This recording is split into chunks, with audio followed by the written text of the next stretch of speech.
All right.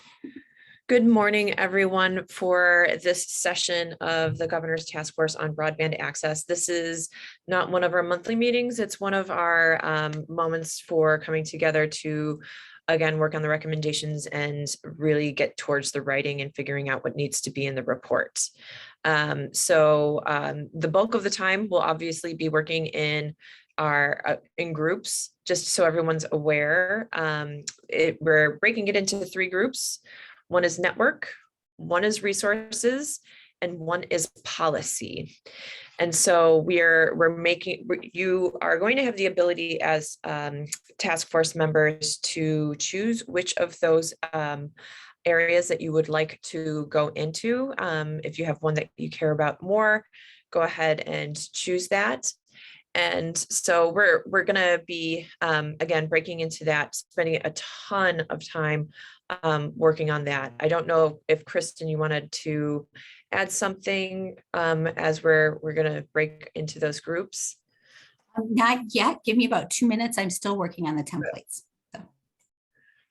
Great. So we're going to have, so Gail Hike is going to be, I have to open that up. Gail, you're in charge of policy, is that correct? I'm going to be doing resources, and Alyssa is going to be the person kind of entering in the information for network. So once again, we're working on one thing right now. Again, that's how we're going to do it. Jaren, do we need to do roll call today? I don't remember. I was just thinking, since we've got a smaller group, I can just take my own note as to who's here and who's not here. So I think we're okay for that one. I would just note that we will have a standard public comment portion at the end of the meeting, and just so folks are still aware, this is like any other meeting. We're still public and we're still recording. So yep, just keep that in mind. Thank you. Thank you. So just before we break into those groups, are there any questions from the task force members?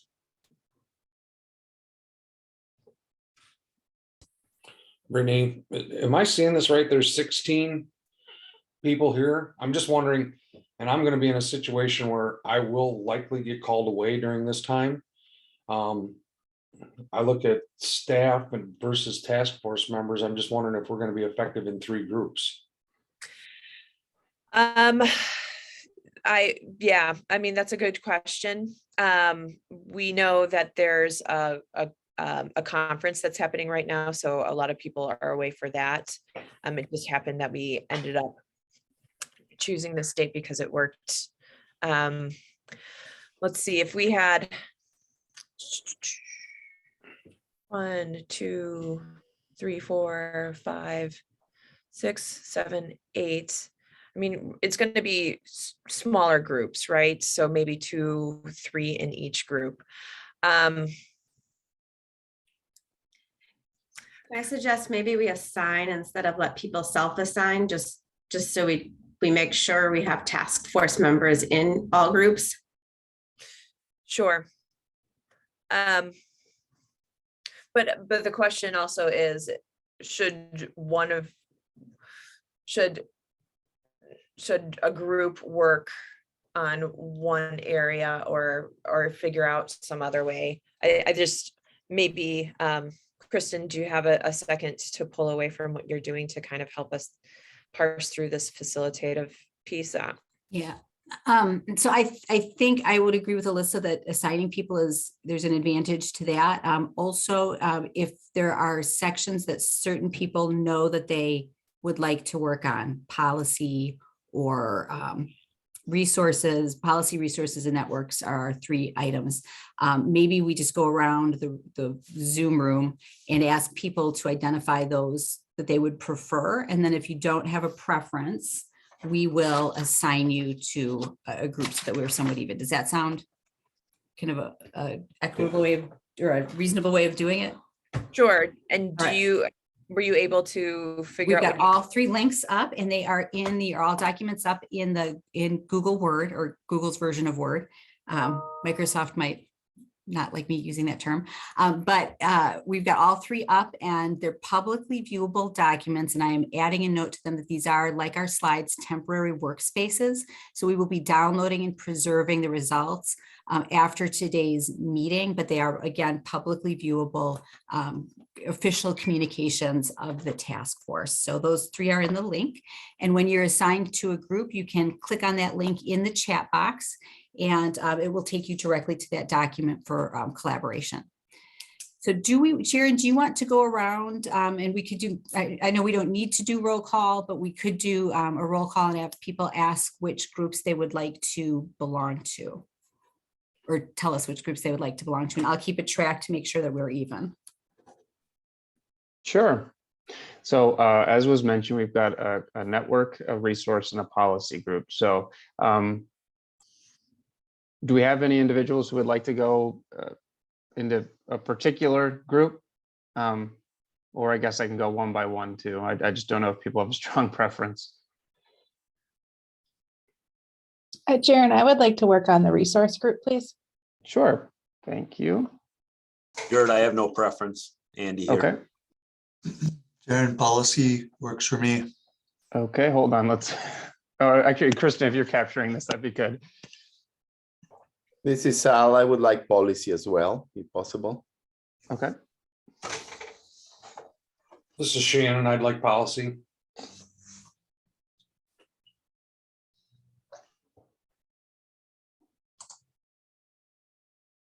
Seems Any- like policy is the popular one. I guess I Yeah. prefer that one too myself. I guess what's the definition of the network and resources ones? I missed the last part of the last meeting. Network would be the community network building, so the resources around that. And then the resources are what is needed, the toolkits, the new relationships to in a different way. Brittany, this is Jose. I'll go with network.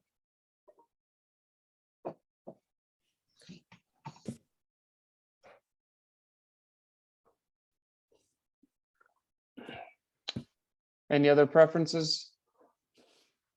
Not hearing any. This is Jennifer Schilling. I would see as well. I think you cut out just for a second. Can you repeat yourself? Oh, sure. This is Jennifer Schilling from Dairyland, and I would prefer policy as well. I'm actually in Toma, and it just said my internet is unstable. I'm at a member services meeting, so sorry about that. No worries. Can I briefly interrupt and just ask Kristen, I'm not sure if we have edit access to the Google Docs. Okay, I will make sure that that's, are you in the Google Doc right now? I Yes. am, and Okay, it's like giving me that you Okay. can't edit this. all right, that's bad. Let me fix that. I'm wondering, we talked about dividing it into 3 groups, and I think Shannon made a good point that we have people who are going to be leaving us early. In fact, I think I saw at least 2 in the box. And policy seems to have a lot of people who want input there. Does it make sense maybe if we, I don't know, if we start there, or I'm trying to figure out, since it seems like so many people want input into that one. What maybe we can do, and it's not one of the longer ones, is do, I'm just going to open it up because I haven't looked at the recommendations overnight. Maybe we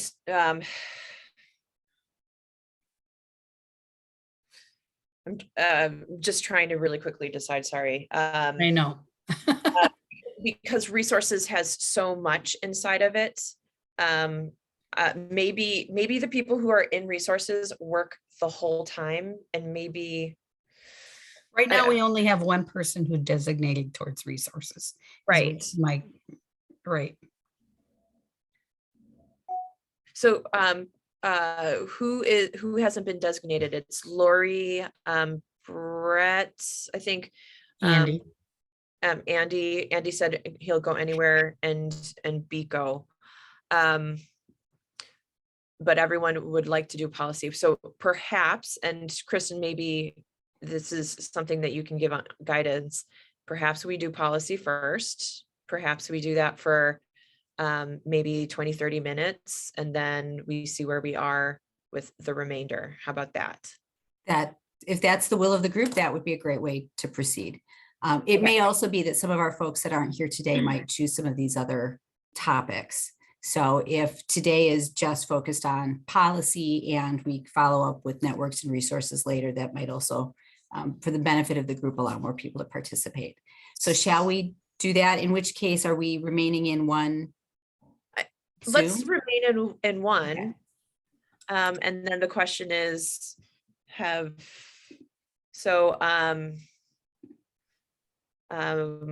I just don't have it written down. Gail, you were doing policy, correct? I was You going to were- do policy, but I don't know if now that we're all together, if you want me to continue to do it that way, or if since we're going to try to do an accelerated, if I talk and someone else wants to write, it might make it go quicker, is what I'm thinking. Yeah, that's what I was wondering. So if you want to guide the conversation. All right, so let's see if we can pull up the Google Docs so everyone can see.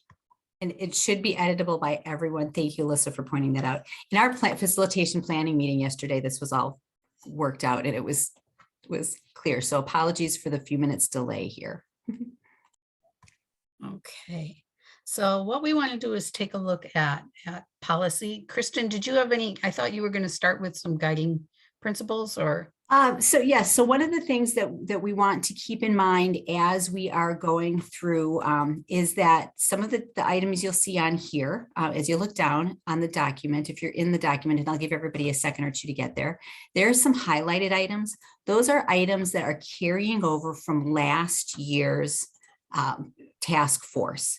So those items are not necessarily, they might be priorities, but they're perhaps not the first things that we'll be focusing on in our discussion today in order to allow us to discuss the new suggestions. So let's look at that and keep that in mind. Second thing is when we're looking at this document, some of the things that we might want to keep in mind is, just a second here, get to my notes. Some of the things that we want to keep in mind is when we're talking about resources, when we're talking about policies, when we're talking about the concepts that are embedded within some of these suggestions, what do these things really mean? What are they going to mean to the people who are reading this for guidance or looking to this to set direction for their own organizations? Second thing, when they're implemented, what is this going to look like down the road, a year from now, 2 years, or 3 years from now? How are we going to communicate our vision of what it looks like in this document? Third thing, how are they measured? What are we looking for in terms of measurable outcomes? How can we quantify success? How can we, 2 years from now, looking back on the recommendations, measure whether or not we've achieved what we want to achieve? And fourth, what does success look like with these recommendations? If we reach our end goal with each one of these recommendations, what does success look like down the road? So again, what does it mean? What do they look like? How are they measured? And what does success look like? And I'm going to drop those in the chat so we can have those 4 concepts in mind as we go through our discussion. Kristen, I can only view, so somebody else is going to have to write. All right, which we are in policy. Can anybody, let me see here.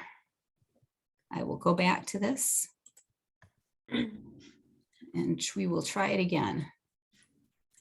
I think, I'm sorry, go ahead, Alyssa. I would just say I can be a writer and it might even be helpful to have 2 writers, as crazy as that can be, but to really capture everything. I think you're right, Alyssa. Thanks.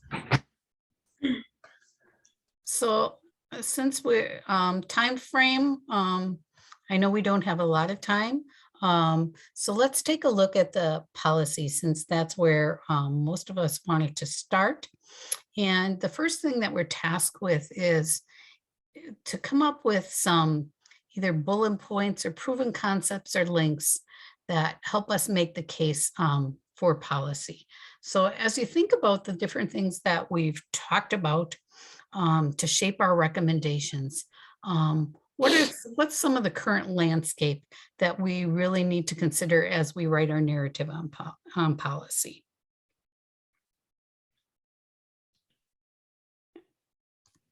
Anybody? I want to give people room to speak, but I just want to make sure that, one of the bullet points certainly has to be that the landscape has shifted now that we are in it. When we wrote the first task force report, we were in a situation where the issue was being explored nationwide in a very concerted conversation, probably for the first time, as a problem of access and affordability, and adoptability. And now with the bipartisan infrastructure law, there are so many new tools that are going to really have state and local ramifications in how we're operating. And part of this policy piece is to help us operate better within this new landscape. I think that's a good point. I think that has really shifted the way we look at that. Does anyone have any other input or thoughts about what this new policy change? I'm thinking, as we've heard a lot, as BEAD, the Broadband Equity Access and Deployment notice of funding options was recently, they started to release some of those guidelines. Does anyone have any comments on things we really need to consider since those have just recently been released? Because I think they have a big impact on policy. This is Jose. I guess perhaps in my perspective is that I think we have been, I just want to use the term loosely, rich heavy as it relates to COVID and funding associated and perhaps lessons learned is that the need to use technology and create this infrastructure to use technology, and how at the federal level there had been a numeracy of allocation of resources. And perhaps as we continue to move forward and forge forward, the obvious is that there is going to be a reduction of funding at the federal level. And then what is the philosophy at the state level? I know that we're sitting at what, again, between $1 to $3 billion, depending on who says what is there, right, available. And if the state continues to have the same philosophy and saying, yes, we started something good, which is good for the community, good for the people. And our philosophy and our stance is that we want to continue to invest and build upon how we use the federal resources so that we can have this continuum. So perhaps in the shaping of policy as a committal at the state level as well, to be able to see this to fruition. Because to see impact, I think we have to see something that it continues over time. The most expensive aspect of any infrastructure, it's building that foundation, and then thereafter, I think it's easier, as I call maintenance thereof. And so if there has been an infusion of resources, and I think I certainly believe that these infusion of resources are appropriate and good for the community as a whole.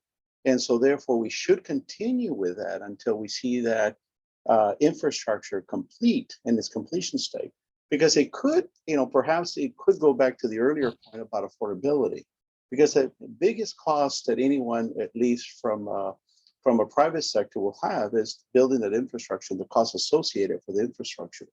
So if the cost, if we are able to complete that infrastructure, I know the term complete, can be defined many ways, but to get to the point where I think we as a group feel satisfied that there is some remnants of an infrastructure being completed that folks can have access, then I think we can circle back and say, okay, having built this infrastructure, having committed federal dollars, state dollars, and in some instances, private dollars, because I think this is a cohort relationship that we got to get private sector involved in this and ensure that they still see the same vision. And perhaps that's the other thing. What is the vision moving forward, right?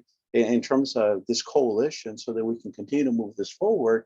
And maybe perhaps we can speak to that affordability for all down the road. But I think that's one of the bigger shifts that I do foresee us having to grapple with, and perhaps making sure that at the state level, there is the continued support and there is this shared vision. So we have to make sure that what is that shared vision that we want to get all legislative, all assembly members involved with, so that it is a supportive endeavor, regardless of a political group, but someone that says, yes, this is good for the whole. My perspective. Thank you. I'm just curious, as we look at some of the NOFA that was just released, especially some of our providers, how you felt that some of the new guidelines were going to be influenced, because we had talked in this about utilizing, building on what was just said, utilizing those federal and state dollars and municipal dollars together. And so some of that new definitions that came out in the NOFA talk about not being able to stack those dollars, and the requirements for guaranteed loan right up front. And so that what that will mean as far as collecting interest, and what that will mean for small providers in being able to access some of those dollars. To me, it kind of sends a message that we at the state really need to take a look at some of that and figure out how we best match. I know that was one of our goals and policy last time, but I'm really curious to what some of our providers and what that would mean for some of our municipal folks if they're going to have to provide some of these guaranteed documents of funding right up front. So Gail, this is Shannon. I think some of those points are really valid. Maybe I'll step back a little bit to what both Brittany and Jose said. When you mentioned the stacking, that immediately comes to mind is that now, even today, we probably have, if not two, at least 3 times as many programs chasing this effort. Where we had state broadband grant funds before, we now have everything from USDA Reconnect, which was there before, but now we've added BEAD and infrastructure and all of these other things. Part of the problem is that if you don't get, if you put a hard line in the sand on stacking, you're probably not going to get the areas built that you want. You're probably going to have to use multiple resources. Now, I might argue that if you got RDOF funding and you're after state broadband grant funding and you're after, there's a point where you're looking for 100% grant funding, that maybe isn't appropriate either. But I do think we have to look at a little bit of a cost benefit on that. But then I'll go the other way and say the guaranteed loan documents up front are going to be problematic. And if we tie programs that don't require that, let's say for instance, you were doing some federal funding and you were looking at guaranteed loan documents. I think honestly, for small providers, I think that's overwhelming. I think it's going to be a big problem. And if we start adopting at the state level some of the principles behind some of the federal BEAD programs and things like that, we're going to hamstring ourselves. So in summary, what I would say is that we need to coordinate, align, evaluate all of the programs that are available at the state level, and incorporating Jose's comments with an eye towards ubiquitous service and how that's going to happen and how long that's going to take and how much money that's going to take, and ultimately get commitments to be able to do that. And I think that kind of sums it up is that one, we have to create this alignment and figure out what that is with all of these different programs, kind of what's best suited for what. Then we have to take a look at how we're going to ensure that we get to the finish line, because there's a lot of quick, I won't say easy, but fairly easy money out there now. And I think you're seeing places where they want to tighten up. I mean, we've all seen some of these projects that have been, maybe there's projects out there that needed 80% funding or it wasn't going to get built. There's also projects out there that probably only needed 20 and they got 50. So however we can incorporate that into the mix, I think those are valid points. Shannon, this is Andy. Any ideas of how to define that in the policy on what percentage is needed, maybe higher percentage is needed in some rural areas, on the costs? Yeah, so Andy, I'm trying to stay in the lanes here. I certainly have ideas on that. The nice part about policy is you put this nice flowery statement out there, what we want to accomplish, and then you hand it off to network and resources to figure out the pieces of it. No, I think, I don't know those metrics, Andy. You and I had this conversation at the last meeting is that, how many dollars does it take to provide service? I do think service has to be ubiquitous, and I think you have to look at it on the whole. I don't think you can look at it on, a regional or a county basis. I think you have to look at it at a statewide level. And some of the comments last time were as well as we tend to get, at least I do, I'm not going to accuse anybody else of this. We tend to value projects that we know, the ones that are local.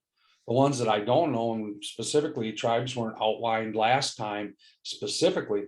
I don't know that topography. I don't know those situations, but certainly there's got to be some metrics that are available that we could, incorporate into that. I don't have that, Andy. I don't know exactly what I'd have in mind there.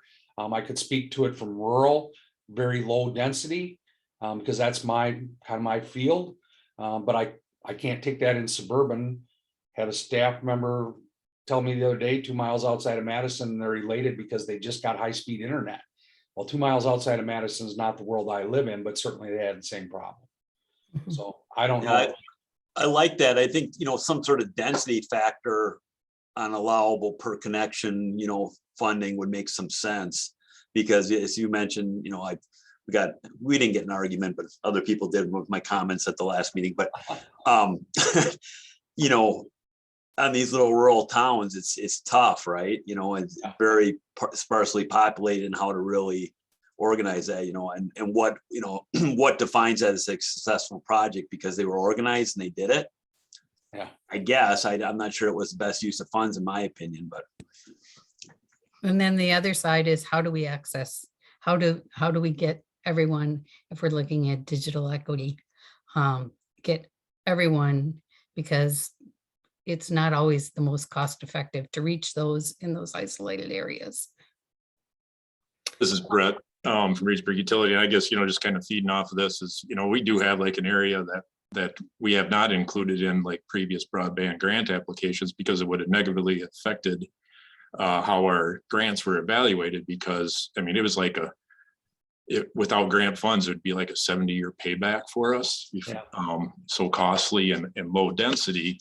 So, and how stuff was evaluated in the past, they were kind of looking a little bit at how many people can we serve with these grant funds, so that comes into play.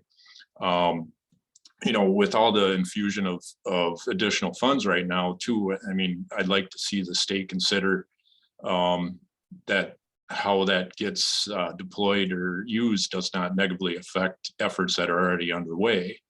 With already awarded PSC broadband grants, RDOF, and any other projects that might be underway, estimates and budgets were set based on pricing that was available 2 years ago, not the 3 times to 10 times more materials are costing us right now. So projects that were affordable and with the grant funds that were allocated are no longer. So if can continue to throw additional money out there and have projects being done in the same time frame, is just going to keep jacking up those prices of materials. Right now, anything we're ordering, they're telling us we ain't going to see for over a year to 2 years. So we're already ordering materials for 2024. And So And supply prices and aren't set, and demand. prices aren't set, you know, we're just ordered, we got to order. And then they'll tell us what the price is and then say, do you want it or not when it's available? So you start throwing, you know, hundreds of millions of dollars of additional grant funds out there. That's just gonna escalate that problem.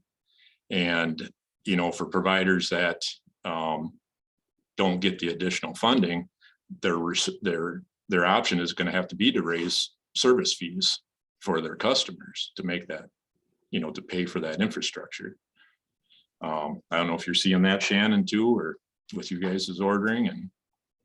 Yeah, I fully expect that what's gonna happen is it's gonna turn into an auction, right? You're gonna order this stuff, it's gonna come in, and then they're gonna say, well, this is the price. And if you don't wanna pay it, the next guy will. Because, yeah, order, and oh, by the way, we'll tell you what it costs after it gets here. People don't generally buy stuff that way. But the demand is so high that that is the case. And that presents a unique problem for all of this, because projects that maybe made sense with a certain level of grant funding will no longer make sense. And so again, I'll go back to Gail, where you talked about, you know, the guaranteed loan docs or the financial ability on the back end letters of credit. Who knows? You might have a $2 million project where you can get all your loan docs together that provides a guarantee. But what if the project turns into 3 million and that tips you over the edge?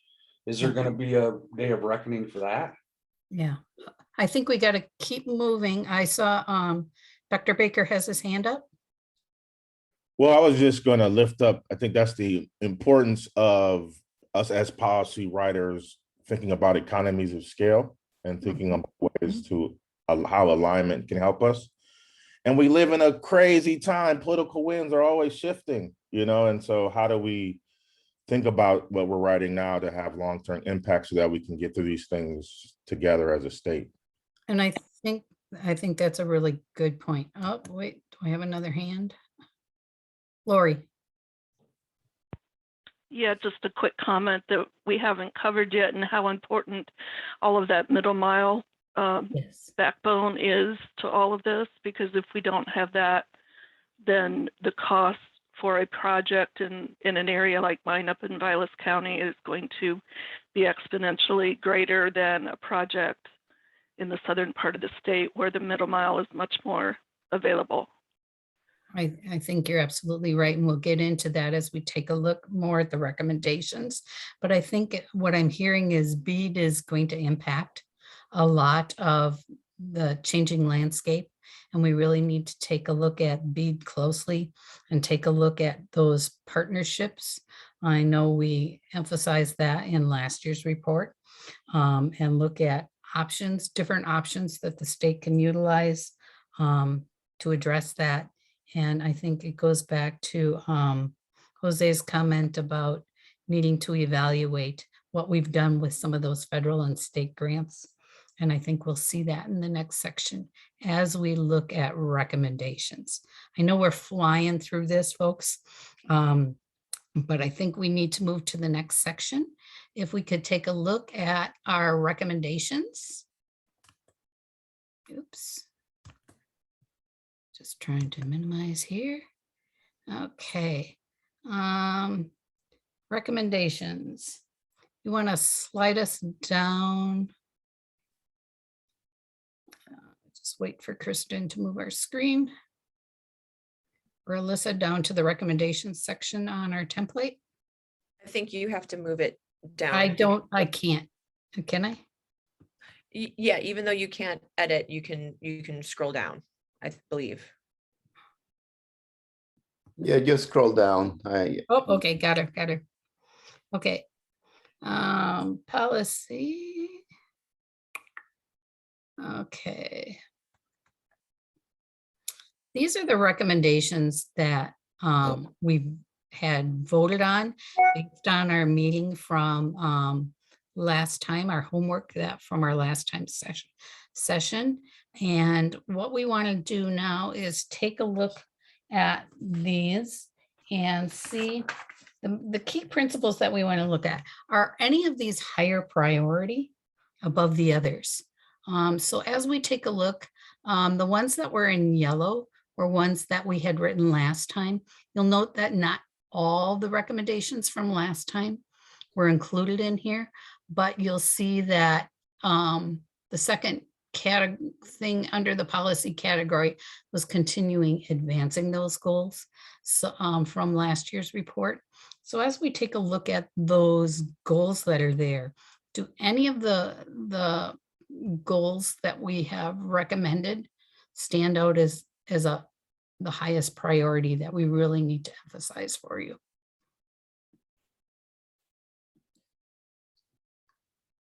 I was looking at the recommendations, and I think everything that has been said so far shows the need and importance of the aligning, coordinating, and maximizing, like it says here, present and future federal funding. And this in combination with another big goal that we had, which is identifying where is the areas of most need and doing equitably. So I think everything that has been said so far is that we have to look at where the need is. We have to look at what federal funding is available and aligning that funding, both federal, local, all funding to the needs equitably. I think that is something that will take care of a lot of the questions that we have regarding how the funding is being utilized and how to be able to achieve the goals that we have. So, and I'm sure middle mile, the importance of middle mile, as it was mentioned before, is how do we align those funding to accomplish those things? But, you know, I think that is very important to me. Okay. Somebody else have something that they really think should be elevated to a high priority there? Yeah, can I just pose a question to maybe Sal in the group? I hear this identify the most need, and I'm wondering if task force members might want to dig in. Is need the households with the slowest broadband, the community with the lowest adoption, the area with the most expensive broadband? I think sometimes we talk about need and we talk about equity, and I'm wondering if we can articulate that a little deeper. Well, as we have seen in our previous meetings, there's a lot of really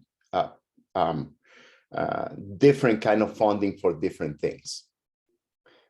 So one of the things that we need to align is align those different pots of funding to where they're needed the most. They're funding that is to make it more affordable, for example. They're funding this for providers to be able to provide that expand and provide that service. How to align it based on what we have been talking about from providers about what they need to see to be able to expand broadband, for example, to reach those areas that are more in need, for the affordability and adaptability.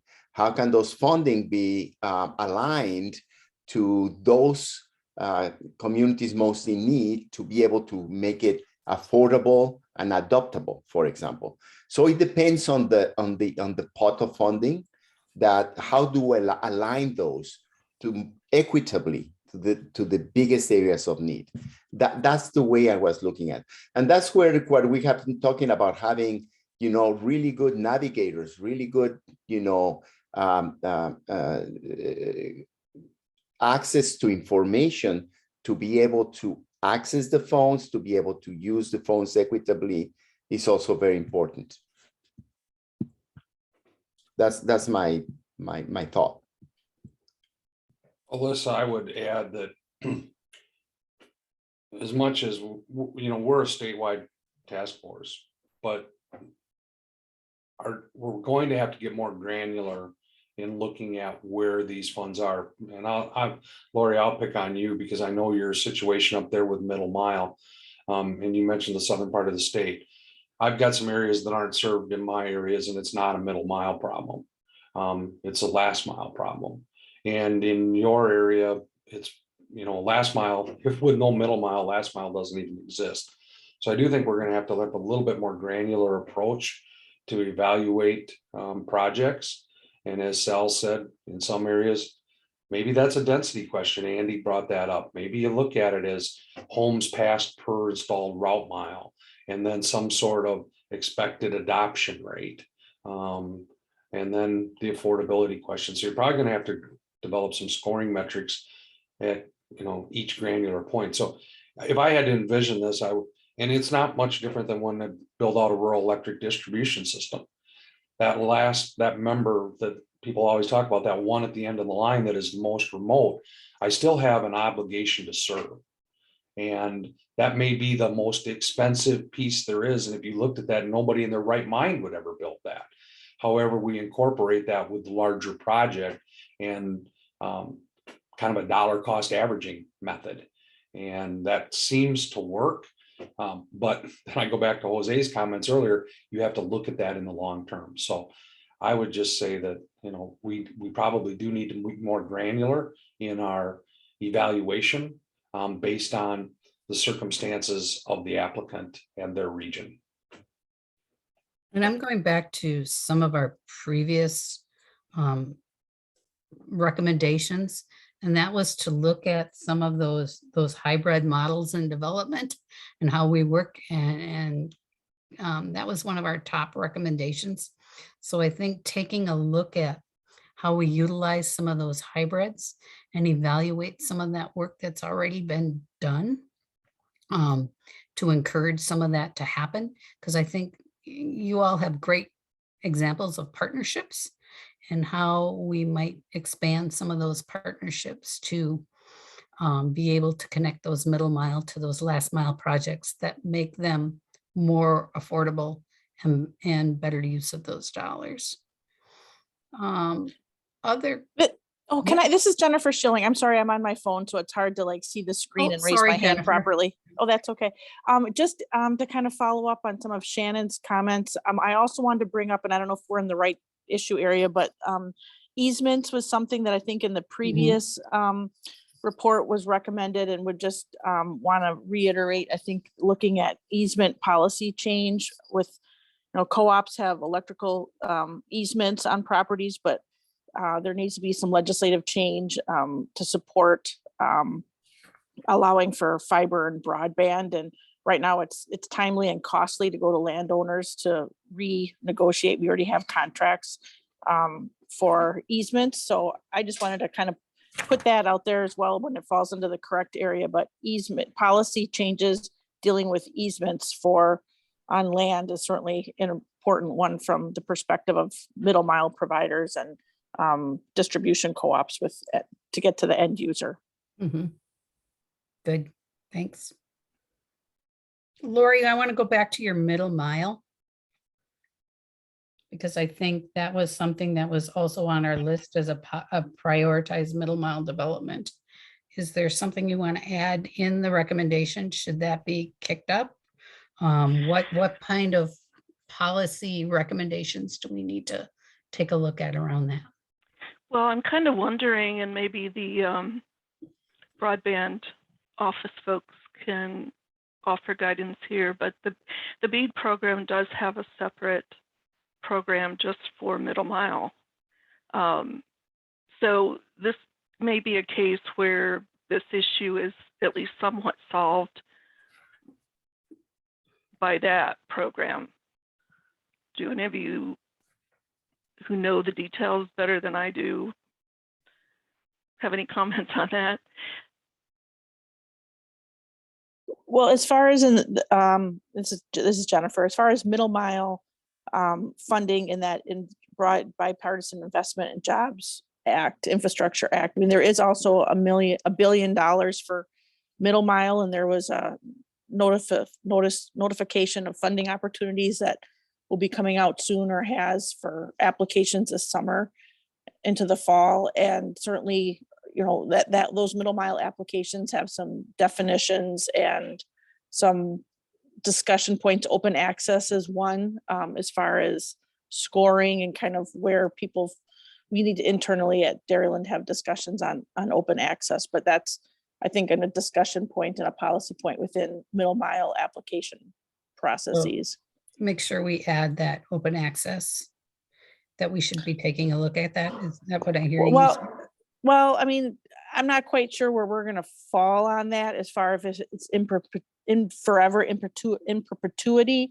Open access, they talk about anchor institutions and within 1,000 feet of the line, and if that's now or in the future, if it's hospitals, schools, community centers, things like that. So I think just within my organization, we need to have some discussions about what that looks like and what's acceptable kind of moving forward. That is something that we can support, or is kind of the reality. Okay. If I can jump in here quick, I think Jennifer has a really good brain around some of the middle mile kind of policy coming up. It's true, there's kind of a separate middle mile program that's being pulled together as part of the whole bipartisan infrastructure law. In particular, that one's a little challenging, at least initially from what we're seeing. Providers can apply directly, like the state's not going to necessarily administer funding on behalf of providers, like you would see under BEAD. So a question there is, how does the state support providers in applying for that funding?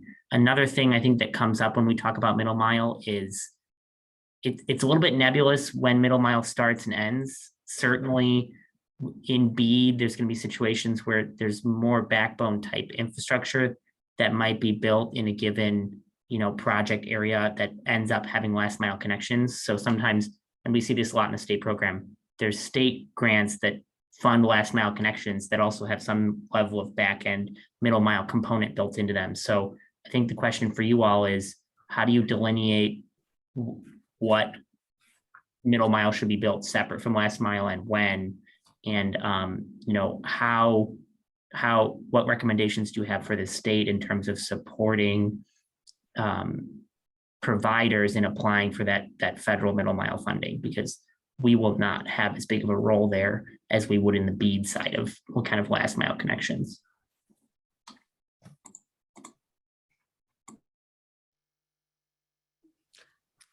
Okay. Gail, can I actually pose a question or two? Sure. And it kind of goes into what Rory just said about the federal middle mile program. Perhaps there's more federal oversight rather than state oversight. And then what Shannon was saying is, well, we need to get more granular. So I feel like there's how do you marry those two type of question? So Shannon and the providers, from what I understand, you think about your territories as your regions. And do you feel like you have I guess the question is, the oversight coming from the public sector, where is it most useful? Is it as a full statewide, really granular understanding? Is it a regional way of seeing of it? Is it local? And that's my question. So for me, I wish I had the time and the data and the demographics to get it down very, very granular. I think that's well out of the scope of what the state can even be asked to do. I do think though, Brittany, you could probably break that down and maybe follow along, some of the regional economic development areas. I would expect that you might have 5 regions. I don't know, use the turkey hunting zones for all I care, but I do think they are generally topographical in nature. It seems like they are anyway. But that would be it. As long as I've got it. One thing I want to put in on what Rory said, and I think it's going to come, I think you're kind of getting there too, Brittany, is that I'll tell you my personal opinion. When you break down the middle mile and let them start providing retail, and that's one of the things that I see that happens with maybe some of the state networks, you get the opportunity for cherry picking. And before I mentioned that you get this person at the end of the line, they get left behind. They're going to get further left behind if all of the anchor institutions are not available to be served by the local providers. Because now you can't do that dollar cost averaging. I'm using that term rather loosely on serving a region. So That's why, Brittany, I think it's important to have that granularity, but you can't do it. We can't be ridiculous about this. It's probably 4 to 5 regions, I would say. I gotta agree with Shannon on the cherry picking part of it. That is can be a killer to a project or expanding to a unserved area when you got, you know, provider or a middle mile provider just go and get the cell tower and those other higher value circuits that help fund a project to serve a less dense area. So we've seen that before, and it happens. Dr. Baker, do you still have your hand up? Yeah, I'm one way that, and I've been thinking about this for the last year and a half, just because it's the first time in my life where some of the words like underserved and equity didn't really apply to my city. And so I've really been thinking about this. And also at the same time, realizing I have a cousin who lives in Boston who's vision impaired. I haven't seen him in a couple of years because of COVID, and realizing that, you know, maybe him and the people I represent are in the same boat. And so as such, I've been talking with Dr. Ben Weston at the Medical College of Wisconsin, who's developed this sort of way to look at problems. It's called the EVE model. And it looks at other metrics such as social determinants of health. And it was used for COVID rollout, but I do believe, seeing how coordinated my county and city were for the first time, that it could probably be applied here, so that when we're looking at demand, so people who are in the last mile, potentially they have real life problems that are impacting them. And potentially this model could lift up the demand or the need for us to go out there, even if the demand isn't as high. And so we're going to talk at 2:30. We haven't spent much time, so I don't want to over talk it, but I do believe it could be applied here and help us out. Dr. Baker, can you just repeat the model name for me so I get it right in the notes, or maybe spell it? It's called the EVE model, and it's evaluating vulnerability and equity. And it really helped us get through as a county, figure out ways to point our resources. And it was a data-driven process, which has never, I don't believe, happened in the county before. So. And I think that gets back to, as we take a look at some of the comments in the chart, under policy, one of the things that I think we were challenged to do is take a look at specific tribal language, again, as we're taking a look at equity and how that falls in. So I would assume some of the same principles that you're talking about, Dr. Baker, and that you're looking at, we should be using as we evaluate with our tribal partners.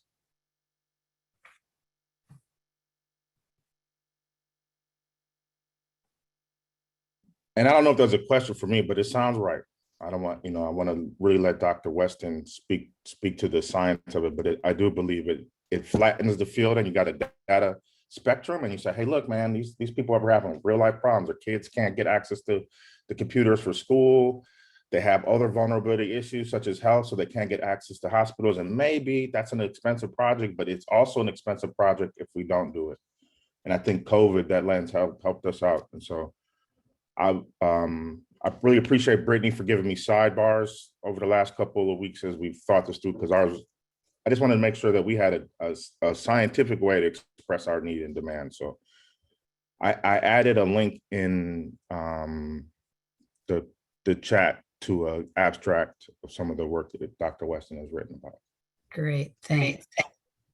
My telephone person, I'm sorry, I forgot who that is. Is your hand up? Hey, this is Ramsey. I'm a member of the public, and I just want to reiterate what Dr. Baker just said about access to vulnerability for people with disabilities. There are people with disabilities in this state that don't have I'm lucky enough to have internet access, but when you get up by Iron County, by Schooner and Trigo, they don't have internet access up there, and I just wanted to make you aware that appreciate your hard work, but people with disabilities have some recommendations that you might want to include in your hard work too. So I just wanted to bring that up. Thank you for your hard work. Thank you so much. We will have room for public comment more at the end, but I really appreciate your comments on making sure that we are very cognizant of how we make access available to folks with disabilities. I think we need to keep kind of moving along as we take a look at, I don't see any more hands at the moment.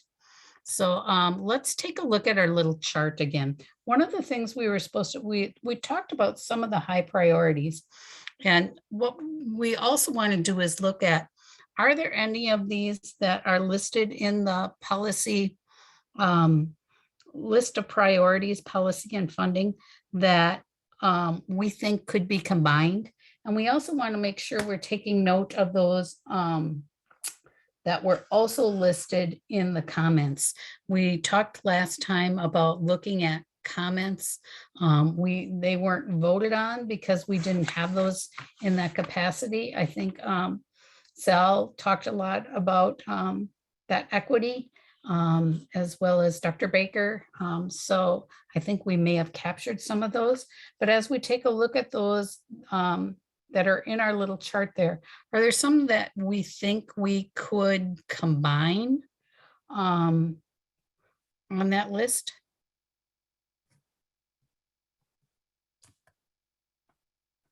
Gail, you had mentioned earlier the partnership ones, and I'll go to the was a relatively lower scoring one, recognized communities taking a proactive approach to addressing their broadband needs.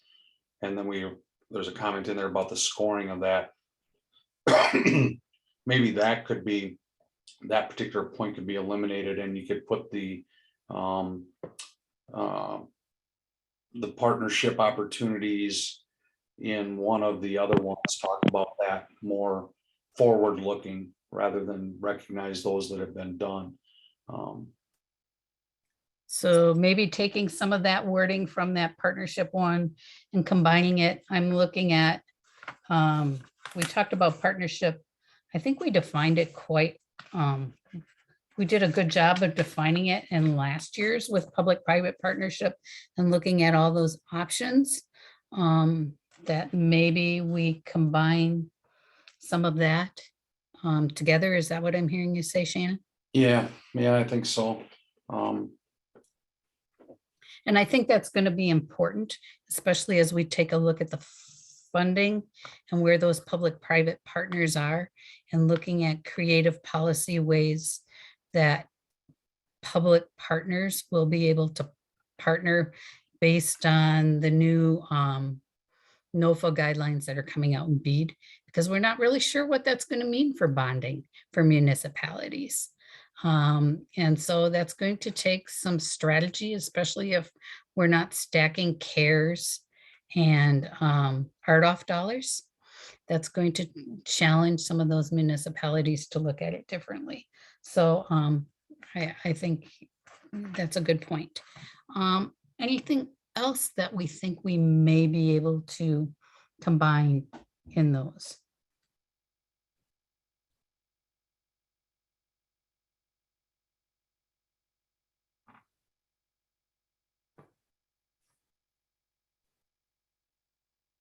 I know it's a lot to look at in a short period of time. I wonder if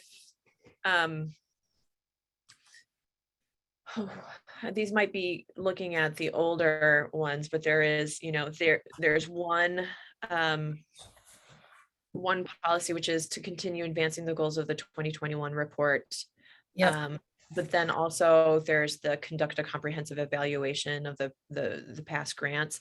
I wonder, as we start to be able to better track the expansion and the speeds that are getting faster, there will be a great reason to have a little bit of that nuance underneath it as well. So I don't know if that's a direct marriage of those two things, but I do feel like continue advancing the goals of the 2021 report might need to be specific about tracking, advancements in mapping and data, which includes speeds, documenting the expansion of community networks and or public-private partnerships that are leading to good projects. I think maybe some more articulation inside of that. And maybe that's the precursor to, we combine those as a precursor to advancing some of those goals. I know we talked about the evaluation in the funding and how that looks at. I think when we had our presentation, I know Shannon talked a little bit about what are some of those area, when I'm talking networks now, those public anchor institutions, and how do we access, and how did some of those past federal dollars. I know one of our goals last year, our recommendations was to take a look at those public-private partnerships and how do we come up with some creative ways of enhancing, and I think doing some of that evaluation as we move forward to reinforce some of those goals from last time will be very important.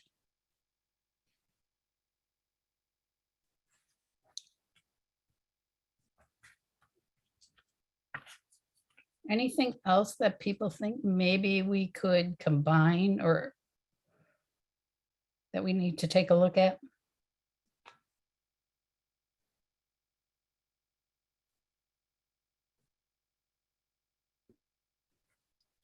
One of the things that that I think that we need to spend more time on is identifying what we think is the most need. Because that really, to distribute the funding equitably, because that really differs depending on the lens that you're looking at this through. For example, with the school data that the students have reported, we know that of the students that have internet, over 100,000 students still can't stream video for learning. So for example, that's one lens. Another lens is there are areas where there is an opportunity to connect, but the family has an affordability gap and there's no funding to connect their house to the internet, that last mile piece, that lateral piece. So I just think it's something to consider and really define what this means, because it's not very clear right now. Rachel, I'm glad you brought that up. If it would be okay with the group, I think it might be a good idea to go back and unpack that idea of need. What are the definitions? We can think of need in terms of who, need at the household level. What does need look like? Need at the community level, need at the regional level. We can think of need in terms of our providers. What are they lacking or what are they needing? And then, so if we can maybe just have some dialogue about the different aspects of needs across some of these groups. And then what are the indicators of need? Two great examples. Somebody's got internet, but their child can't stream school because it's not fast enough. Somebody has the wire that's at the curb, but they cannot get connected because of maybe their own finances, or maybe the line runs right by their house to somewhere else and there's not connection to the building. So could we maybe just riff on that for a while, and Alyssa and I'll take notes? That'd be all right? Somebody should play like a guitar in the background. Or something. I'll give another example. Places where there's not the ability to connect to fixed wireless, cellular, or a wired connection, and so satellite service is an option, but it's also extremely expensive.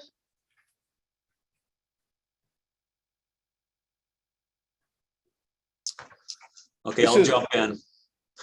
So, the satellite one's always dear to my heart here. If you look at some of the numbers on that project, the little town that they gave at the last one, you could have bought them satellite internet and paid for it for about a dozen years for the price of one, connection of fiber. But what I wanted to jump back on the other comments and what we're talking about is when you start to find needs and where we get our most bang for our buck, and we've thrown around some things like density and population and how it works. Just remember, if we define those things and stick to them, there'll be areas of the state that will not be touched by those criteria and those policies that are set, which may be a good thing, may be a bad thing, but just be aware that you kind of, at least from my 10,000 mile view, looking at how the current grants have been dealt out, it's politically they spread them out around the state, which again, I'm not sure is the best policy, but probably they do it politically. At least that's my opinion. This is where I like where Shannon talks about the granular nature of what he's thinking about. If you were at Facebook, you would be working with a product manager, you have all these data points that you'd be tracking. And I think that granular nature of what Shannon talks about, I think will align in a place like Milwaukee where there's some different issues. And so I would like to hear what he means, what some of the grains that he's talking about should be measured. Yeah, so I'll comment. Why am I getting beat? That's me. I'm gonna. Okay. I'll talk about that just a little bit.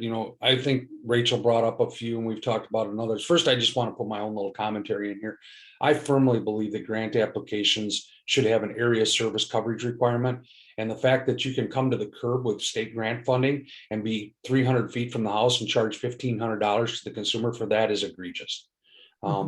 I think that there has to be a limit somewhere.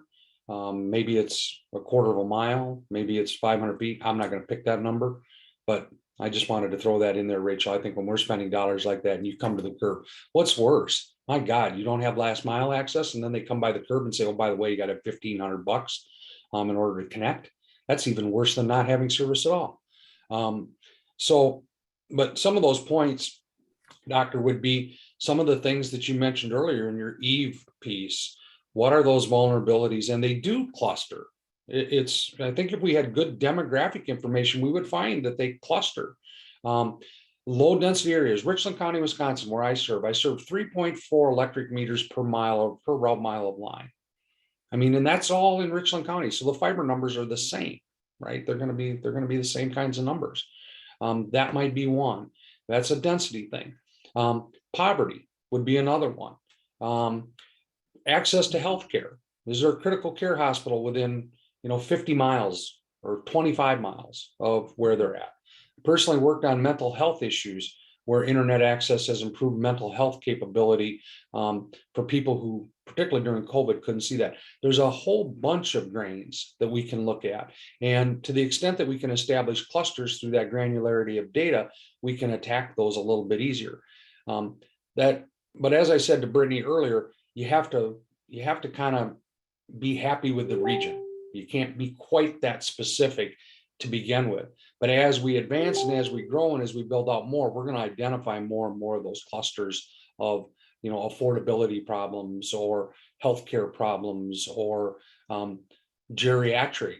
I mean, think of all of the things that we're trying to provide for people and say, what are the barriers for people to be able to interact? And it's not just about internet access. It's about healthcare. It's about the ability to get to their voting places. I mean, you can pick a million different ones if you want, but I think, you pick out the low hanging fruit and you kind of start to look at that and you develop metrics around that. So hope And that yeah, gives you more insight.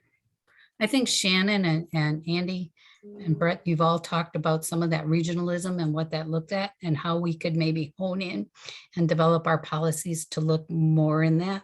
But I think another important part that you just mentioned was take a look at some of those metrics that Rachel mentioned, education, healthcare, that Shannon just mentioned, economic development or workforce development. I know some of our grant programs at one type, gave emphasis to certain points to some of those.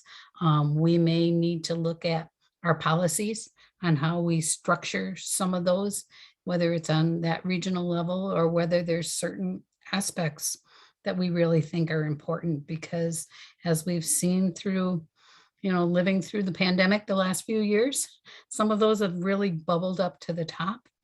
And I think they deserve attention.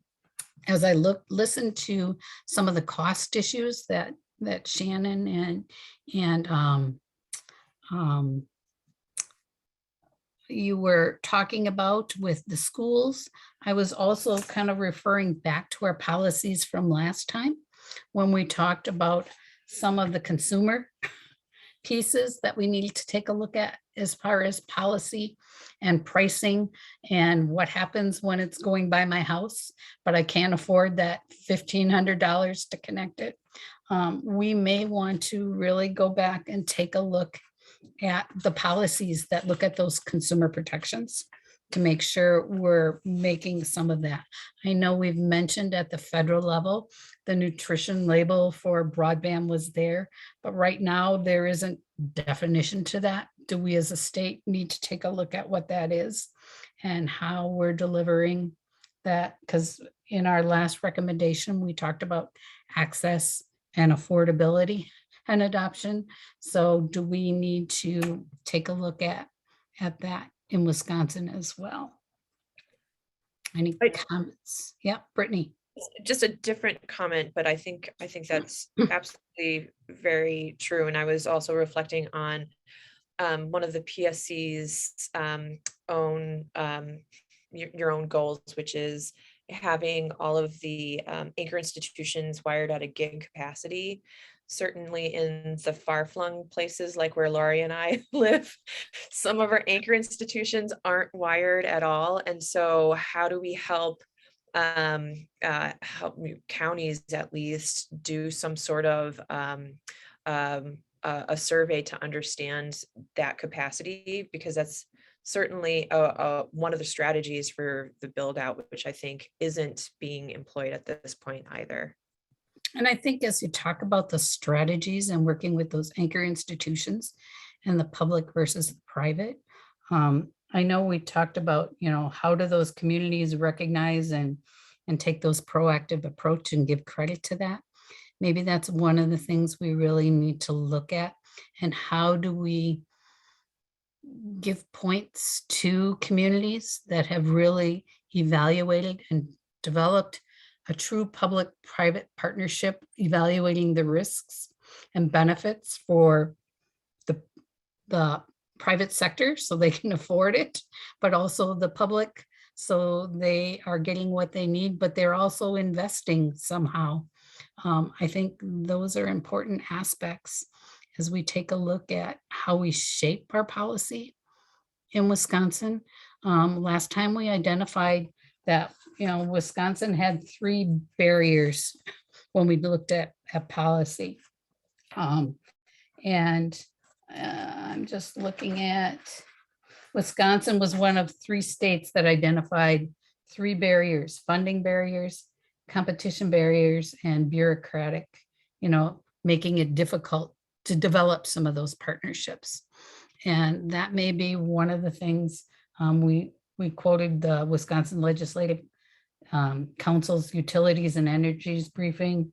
We took a look at some pieces from other states that were done, and that may be something that continues to float to the top is how do we really strengthen those public-private partnerships and make our policies where they can truly be partnerships, sharing in the responsibilities and the benefits.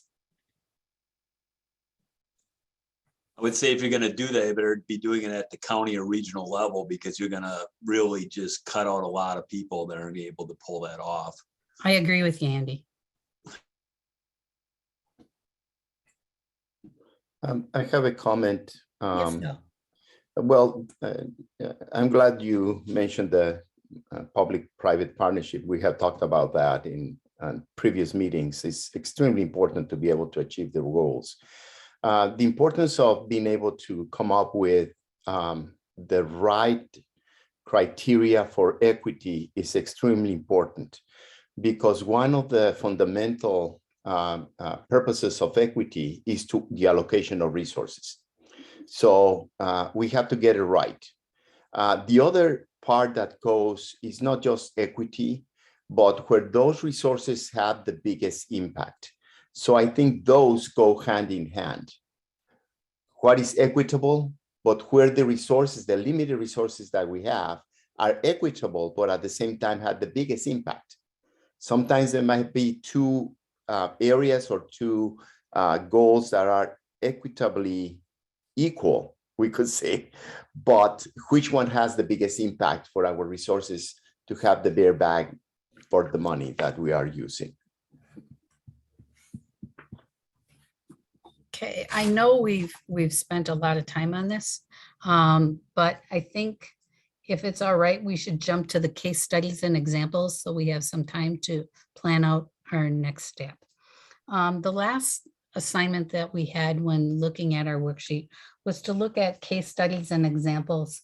And these could be from our work that we did this year, where we had speakers come in and talk to us. These could be articles or case studies from our report from last time that we really want to emphasize. Or it could be things that we have read from other states or current happenings that we really want to make sure that we use as examples to say, yes, this is really why we need to be working in this area.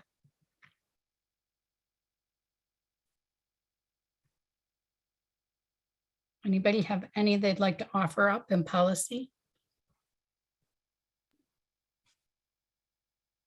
Well, I would just, lift up the Eve model that Biko spoke about again. It could be that we say, hey, this was very beneficial in COVID. We think this is the type of data work that creates really understanding of the equity needs. And it will have benefit inside of decision-making inside of broadband infrastructure. And so, or broadband deployment, however it is, and the need and all of the different programs that we're saying. So I wonder if it would be interesting to have that as one of the potential case models of, hey, this is one of the tools that's from something slightly different that could have a benefit while we're looking at some of the issues.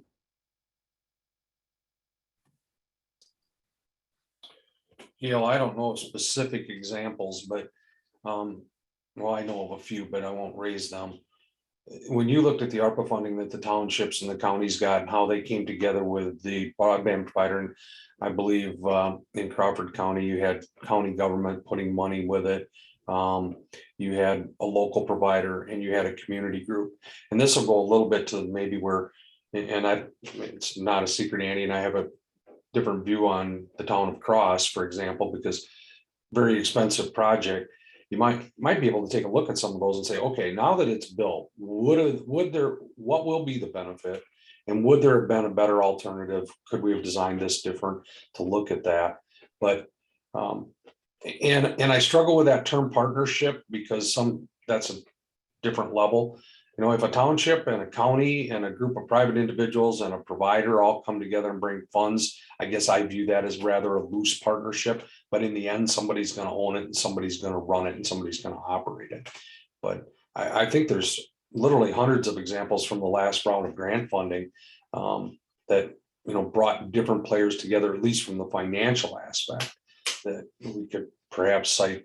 Well, these are projects that I don't know how hard it would be, and I would look to the folks at the broadband office to say, how hard would it be to say, of the applications you got, how much private investment did you leverage from different entities?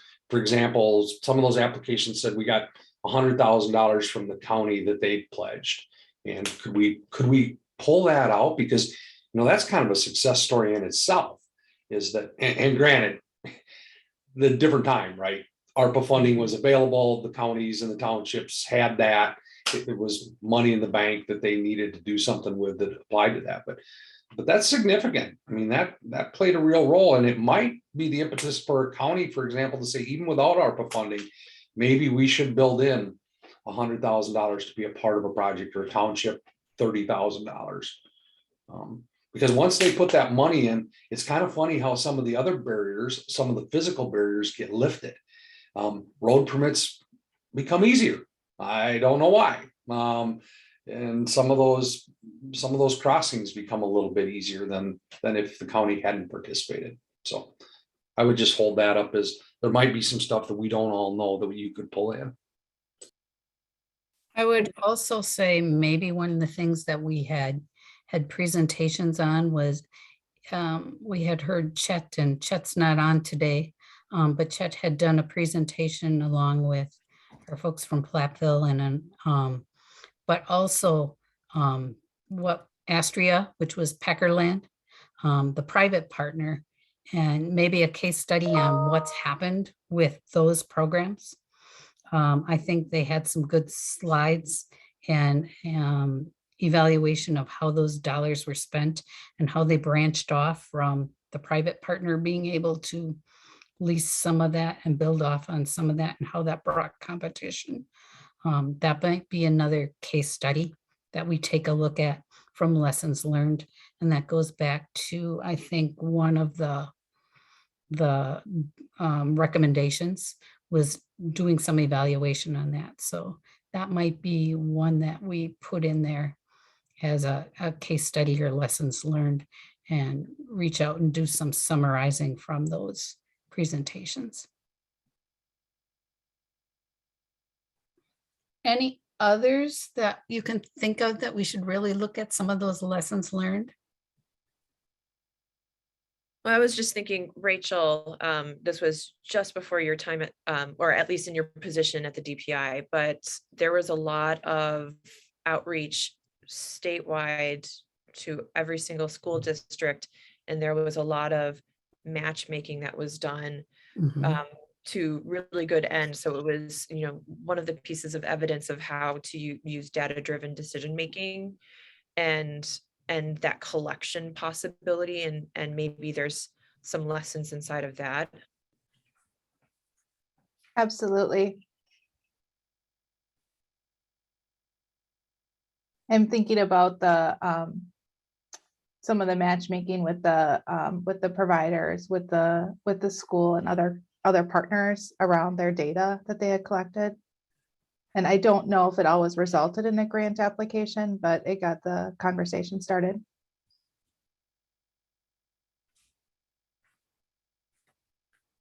Any others that we can think of case studies right off the top that we'd want to elevate?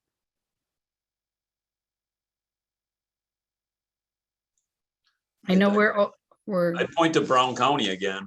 I mean, they've done a lot of good work and strategies at a larger level than just a little town doing something. Yep.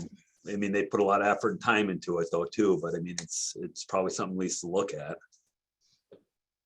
And I think I think they've done some really great things as far as, I'm not sure we'll have to dig for the policy part. I think there's a lot of good tools that they've utilized and have done a good job of accessing funding from EDA and doing some partnerships. So I'm not sure if those examples fall in the policy as much as they do in the partnership aspect and tools, but I definitely think that is a case study that need to take a look at and highlight within our report. And it might flow into a different, piece, either Right. the network resources, certainly as one of the examples of a county that has a clear plan going forward, like almost a 5-year build out plan. And then the monitoring that's happening. And that's certainly a case study of what would be a hopeful new element inside of this oversight. I think Door County's doing something similar. I know Washington Island got built out. That was an electric co-op out there that, they had to replace that and, but I think they've had multiple partners come in on that, and I believe there might even be as many as 3 providers engaged in that. So, Kurt from last year would probably know a lot more about Door County and what's going on there than I. Okay, I know Gail. we, oh, sorry. Sorry. Lori? Another example I think might be Marathon County. They did quite a research and they created a plan.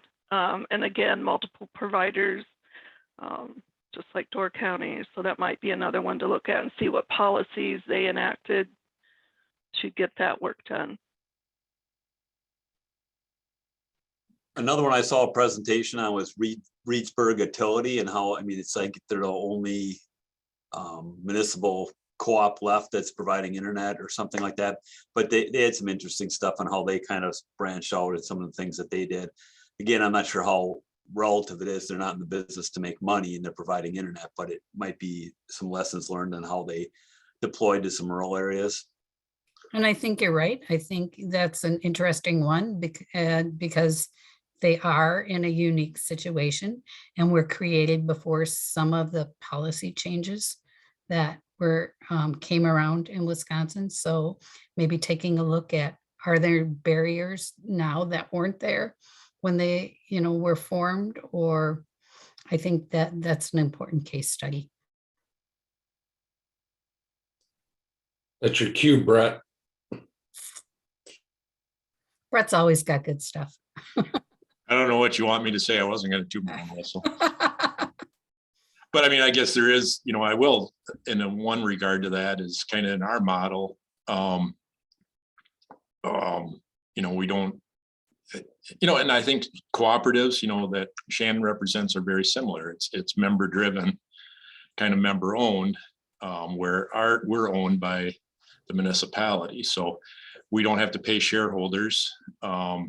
So our returns go back in to build more plant and serve more customers. So that's kind of our model. And the other aspect that we take in that is we don't have the tier type structure of our service levels. So everybody gets the same level of service, which is the highest speed we can offer, which we have 2 different networks now. We have our gig network, so every customer gets gig service, gig by gig, and now we're deploying our 10 gig network. So that's the next step up if gig by gig is not enough for you. So I think that's an important thing that we need to highlight, because certainly that is one of the options. We value those private companies and those private partners, but that's not always the available or the best solution. So we don't want, I think our last report said we don't want to jeopardize that good foundation that we have with our private partners, but we need to look at where other options are needed. How do we make them accessible to communities to help build that infrastructure in an equitable way? With that, we have a half hour left. I know we haven't tackled the other 2, so I think I will refer to Brittany and Kristen how we want to proceed. If we want to look at scheduling another time. I know at one time we had talked about next week where we could discuss maybe networking or resources. I know we also talked about putting them on SharePoint. So I'll turn it back to Brittany and let you kind of lead us. Right, so this is decision making on the fly. So sorry. no, don't worry. That's just the par for the course. So Kristen and I will be dialoguing back and forth and making decisions. So clearly, there's just one half hour left. We just for everyone to understand in the making of the plan of action, we had said, hey, maybe we should have 2 of these sessions.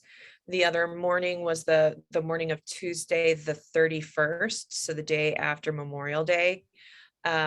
If there's, I think it would be very beneficial to sit down and do that work then and do the 2 other pieces, network and resources, because especially, I keep alluding to it, resources has a lot to kind of mesh together.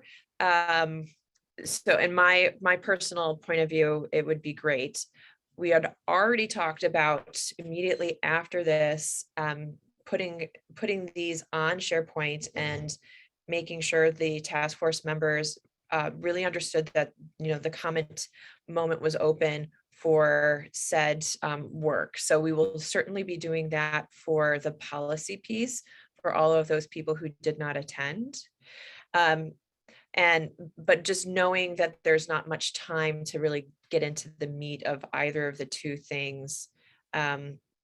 Kristen, what is your idea, facilitated? Yeah, I think that just starting a discussion on another topic is just, we won't have the time. And I think we're all mentally cued in to policy right now. So I might suggest, before we close, if we're going to close a little early today, let's just open up the floor for comments or discussions about policy and general. We have a luxurious amount of time left this morning compared to a lot of our meetings, and we have had some free dialogue, but that's been pretty scarce to come by. And I'm looking at this wonderful list of ideas and input and thinking that there are probably some comments or discussion that might be both enjoyable and fruitful. So would it be all right to open up the floor? Sure. And then opening up the floor, but maybe I'm just saying this off the top of my head, would you be available next Tuesday, the 31st, probably around the same time? You can put that into the chat and we'll certainly put that out to everyone else. But absolutely opening up the floor for everyone.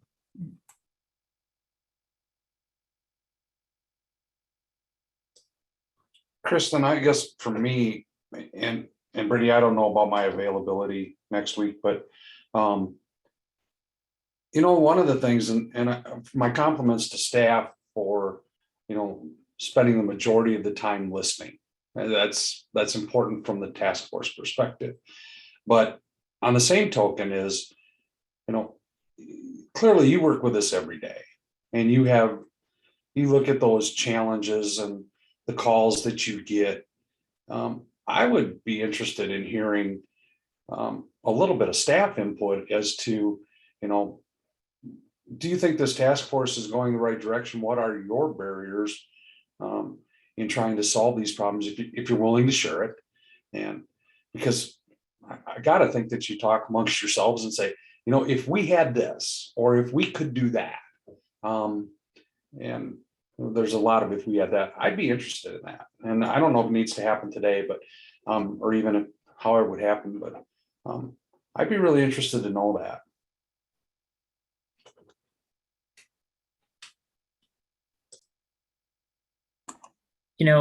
Having not had a lot of time to organize my thoughts on the matter, one thing that came up today that we talked about in terms of middle mile, there's this tension where we don't want to cherry pick. We don't want to have middle mile projects that capture just a couple last mile locations, and then that's enough, for them to get the low cost locations, and then we leave the end of the line kind of out, like we were talking about. But the tension is, how do we then build middle mile? In past grant rounds, we've had situations where middle mile is only allowable if it's also connecting to last mile. And how do you develop a middle mile infrastructure that both connects to last mile, but connects to all last mile. And to me, my initial question is, it seems like those are sometimes two different providers. And how do you build that partnership between those last mile kind of entire, entire service territory type service provision to a last mile, a middle mile provider who needs to build backbone? I mean, this question comes up a lot. Like the state, the federal government, a lot of times has a hard time justifying funding a middle mile project unless there's a partnered last mile provider. And how do you connect those dots? Who starts the discussion and says, we'd like to do a middle mile project, last mile provider, are you here? Or does the last mile provider say, hey, we need some middle mile, can we develop a partnership? And in terms of the way our grant program is structured, we don't have, I don't know if it's capacity or certainly not regulatory authority. We can't tell folks to cooperate. We can't force anybody. We have to take what applications we get. So a question for you all is, if you don't want to see cherry picking, how do you develop those partnerships between the middle mile and the last mile providers so that you can get middle mile that actually is something that's able to be funded because it has kind of that final imprint on the community? I feel like I'm rambling, but do you hear what I'm saying? That kind of that tension. I mean, And I'd maybe be interested that's- to hear what you guys think on that. Maybe that's part of that scoring and how we look at those and those partnerships that actually have those commitments between the middle mile and the end partner. And I think that's something we don't look at, and it's a real challenge, but unless we're going to do that, I don't think we're going to be as successful as we could be at reaching those, because you have to have the middle mile, but if you don't have someone on the other end tapping in, it's not going to work either. So maybe it's part of our policy and how we actually score and assess those partnerships for distributing some of those funds. Well, going back a long time to the first round of stimulus, when there was broadband money available, internet access. I don't know that we even called it broadband back in the stimulus dollars. You had to have a business plan that showed that. And if you were going to build middle mile, you had to have, one's no good without the other, right? You can build middle mile, and if there's nobody to sell it to the consumer, how's the revenue stream come from the middle mile? And you can build last mile, and if you don't have a product to sell, you can't do that either. I define it, Rory, wholesale and retail. The problem is that, and that's part of what concerns me with BEAD, or with, I shouldn't say BEAD, but with the middle mile pieces there, is that you're going to get a middle mile provider that maybe will go there because there's an Amazon distribution center, we'll just pick it out, and it provides $12,000 a month of internet connectivity. And you might have efforts going on in the local community to build out broadband to everybody, and they've counted that Amazon revenue as part of their business plan. And it's been sucked out of the equation and makes the other project not work, and it makes it look terrible. Maybe it's in the scoring, Gail, but I don't know how you can fund a last mile project if they don't have connectivity. Why would you do that? This isn't necessarily about the fiber and all that, it's about the product. So for me, Rory, I think in its simplest terms, I view it as retail and wholesale. And if you're going to fund a middle mile project that doesn't have an end use provider, then I say to the middle mile provider, okay, but you have to serve, and you have an area service coverage requirement. You can't just pick and choose the Amazon distribution center, the university, or whatever it is, and leave the people across the street in the dark. So that's my view of it. It's maybe rather simplistic, but interestingly enough, that was the model when electric co-ops were started in the 30s. You couldn't get USD at that time, REA funding, unless you had a source of power. And you couldn't get money for a rural power plant if you didn't have a distribution network. And that, I think you're right. I think it goes right back to our networking part that we talked about. Yep. Requiring that network and that plan that's going to build out and take all of those things into consideration. and I think goes to what Jose said earlier, where he said, you know, you have to have a plan for the long range and how you're going to provide this coverage for everything. And that goes, you know, to developing that plan and helping with the technical assistance and building those networks to make that happen. And maybe as we take a look at networking, we really have to say that all those pieces have to be considered in that network to develop a plan to be funded. And just speaking with my regional economic development corporate hats, watching what's occurred on the regional sense in broadband being a really big push on the county economic development corporation side, especially in my region, there's still a question of who is supposed to broker those conversations, because I've talked to middle mile providers who know that they have fiber in an area, but they don't know who to partner with as the end user provider. And then there's also providers in the area who can't get traction with the middle mile provider. In our area, it's a little bit different than other areas in the state. So who steps in to be the additional resource inside of that? To Gail's point, this is the active network building side of it.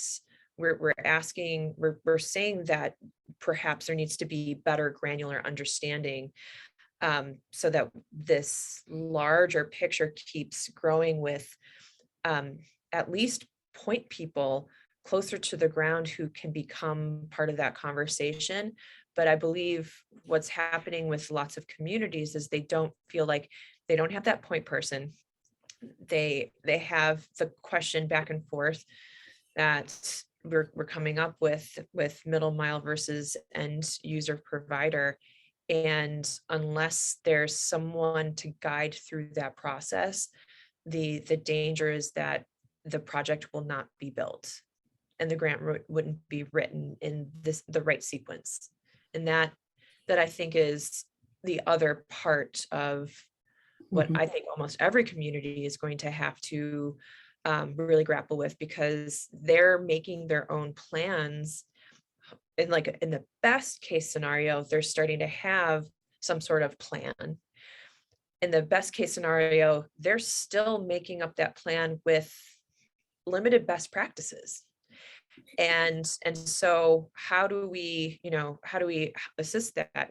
Gail, from the extension side, we've had this tier 1, tier 2, tier 3 of readiness conversation where we're going to get to technical assistance, and there's a lot of communities who need to learn about the problem first. Then there's a handful of communities that need guidance now that they have a couple of grants underneath their belt. And then there's still the people who are further along who could really just use guidance from another point of view to double check their plan and make sure they're sequencing correctly. And I don't think we've talked about grant sequencing at all. And I think that might be something that's going to start to come up, especially as more counties have these plans that are developing.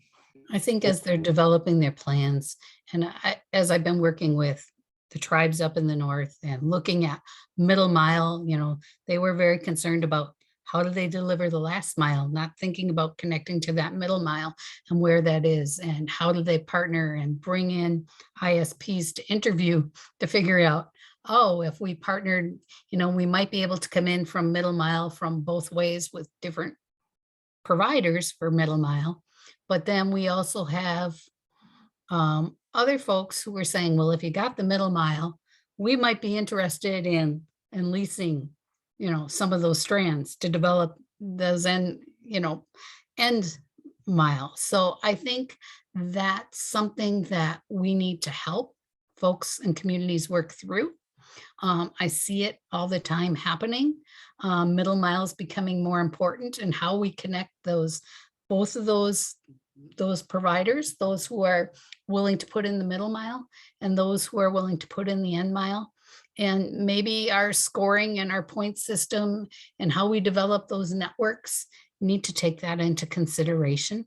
And that all goes back to that partnership but also helping those communities, who brokers those conversations and who helps walk through that technical assistance to make sure all those players get invited to the table.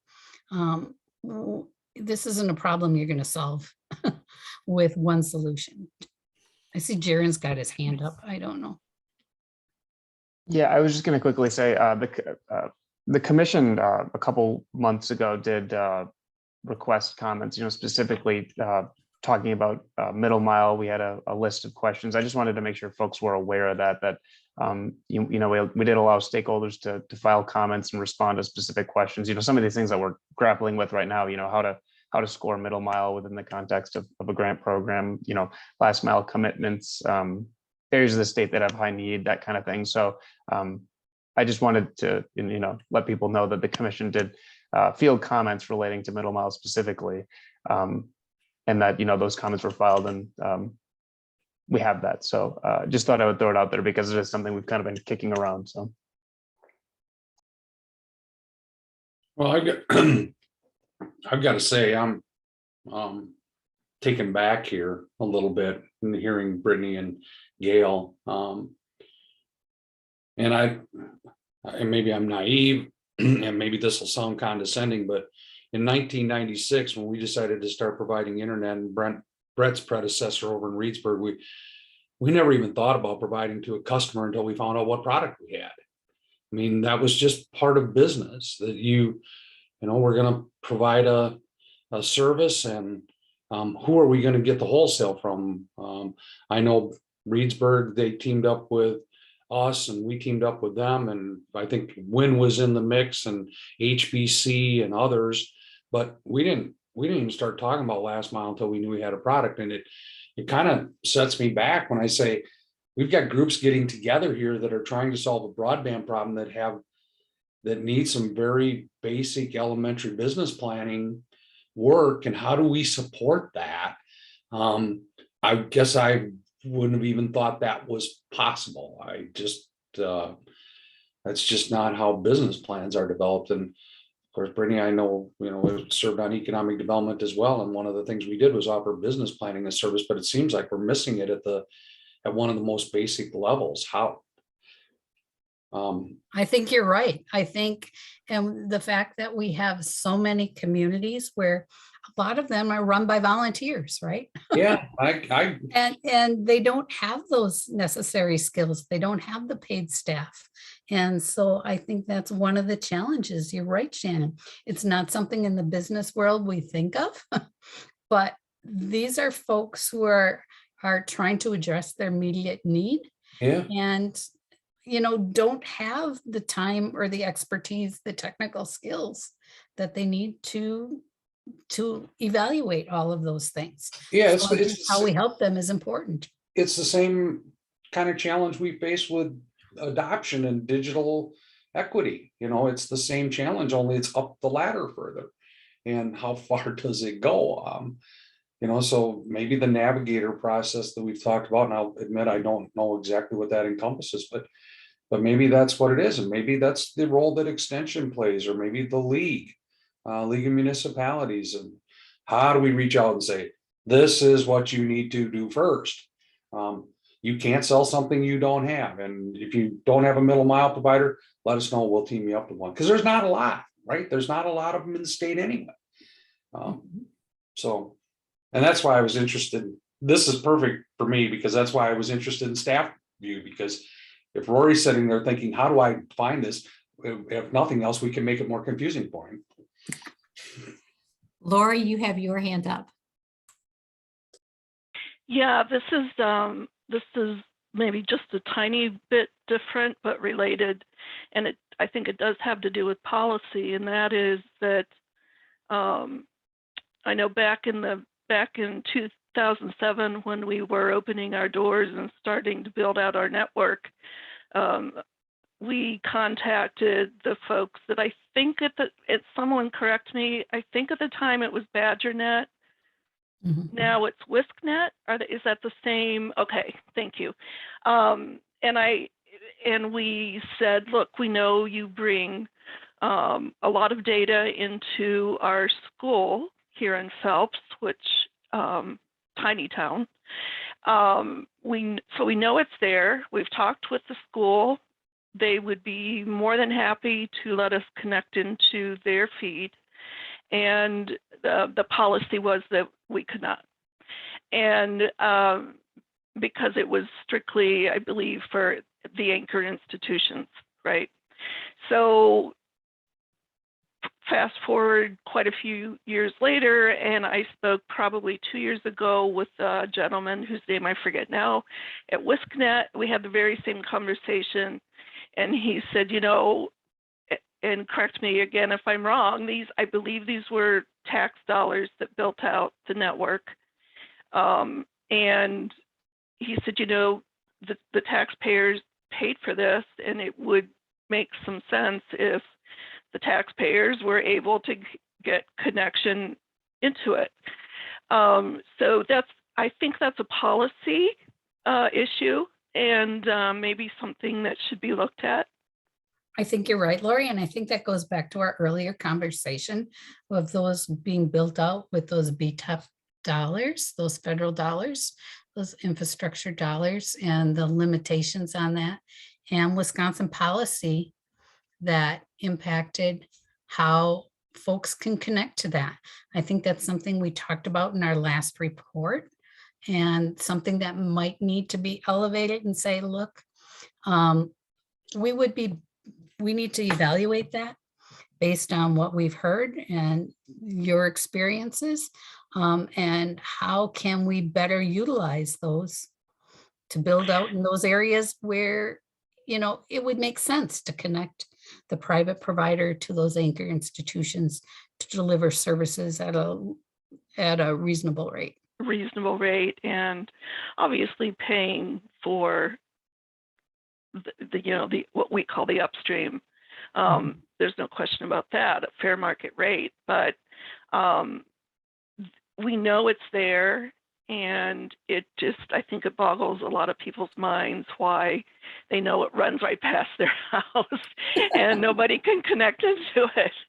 So especially in areas where the upstream is quite rare, I think that's something that could be really helpful. I'm just going to jump in because we have like 8 minutes, 7 minutes, but Rory, you had something to say, and then I think I heard Brett, but we wanted to do a public comment as well. But just, I'll defer to you, Brittany. Go ahead. Nope. Brett, were you the one who started to say something? Nope, I didn't have anything. No, that was me, Brittany, Ms. Shannon. I think we need a full understanding of WiscNet, though. A lot of that stuff is not fiber installed and owned by the state.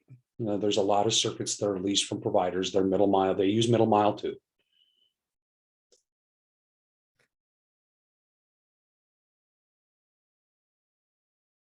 All right, are we ready for public comment then? I think so. Just before we do that, just the planning team's going to go back and look at the need for that other date. More than likely, we were already thinking about that Tuesday, the 31st morning, but do look for that. It's going to come really quickly. This will be on, we'll make sure that this is on the SharePoint, and then we can at this point, just open up for public comment, and I'll hand it over to you, Jaron, to do. Sure, thank you, Brittany. Now's the time where we will allow for any public comment. Members of the public can go ahead and unmute and make a public comment. I just ask that it pertain to the issue of broadband access and remain somewhat brief. First call for any public comments.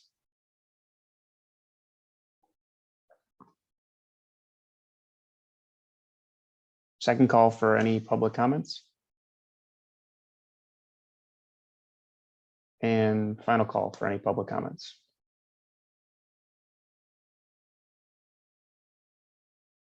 All right, I am not hearing any, so I'll turn it back over to you, Brittany, to close out the meeting.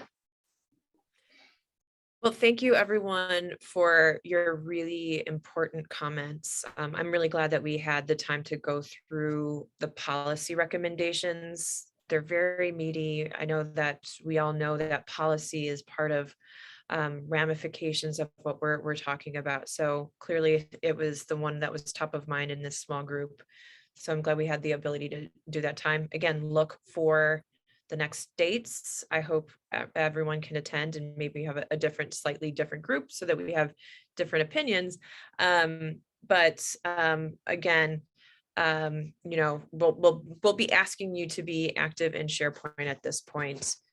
So I really appreciate how this is all rolling out. So, you know, Jaren and I will talk about next communications, and I think we can adjourn.